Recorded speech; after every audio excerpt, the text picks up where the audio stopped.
Thank you so much for checking out this free video.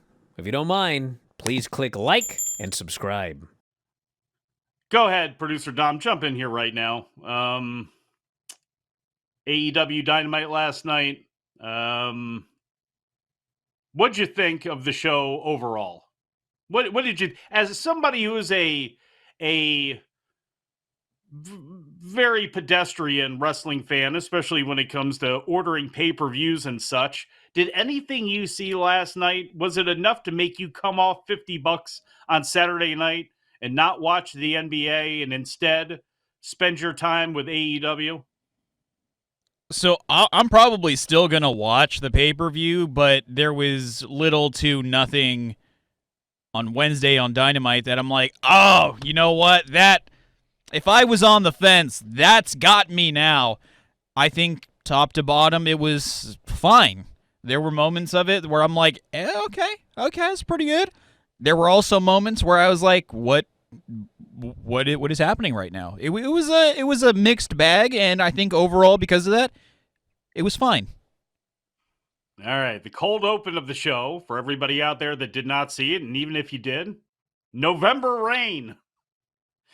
November Rain was the cold opening. Brian didn't see it. He'll have to be told about it.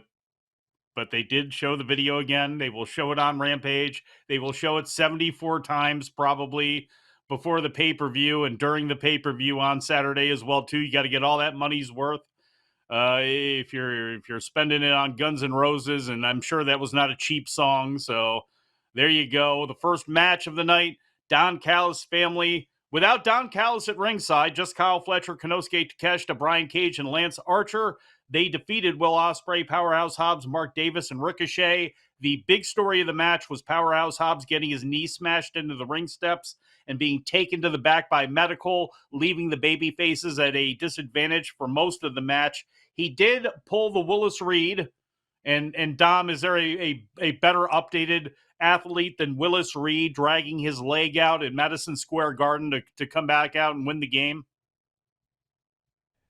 I don't think it was as dramatic as Willis Reed, but the two that come to mind are Klay Thompson in the finals against the Raptors. Tore his ACL, goes into the tunnel.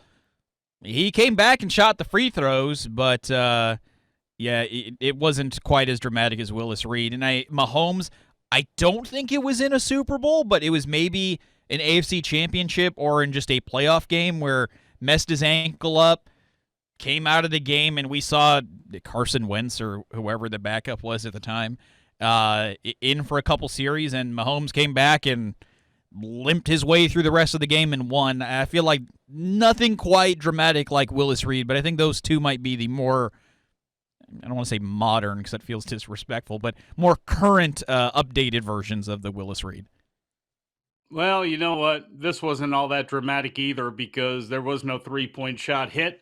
He did get a hot tag, did old Powerhouse Hobbs, but it was not the end of the match. And in fact, he had tagged out to Mark Davis. Everybody started hitting their moves. Ospreay went for the hidden blade on Kyle Fletcher, but Fletcher pulled Davis in front of him, so Ospreay laid him out.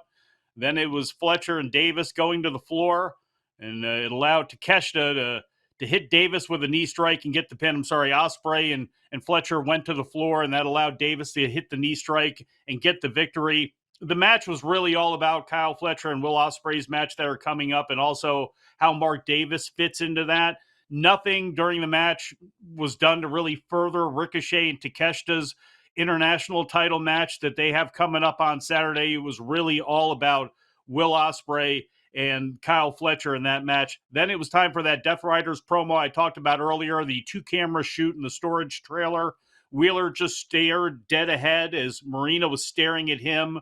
Moxley said that Orange Cassidy is a snake and will be destroyed. Claudio yelled something in German and then said he was going to end Darby later on. That led into a short Darby promo before the show went to commercial. When it came back, Renee Paquette was outside as the Hurt Syndicate pulled up. MVP got out of the limo and told her that Lashley was going to be making his television debut tonight. Out of nowhere, Swerve Strickland ran up and punched Lashley with a chain, which knocked him into Benjamin, knocked both of them over. He ran off. MVP tried to chase after him, but knew it wasn't going to catch him.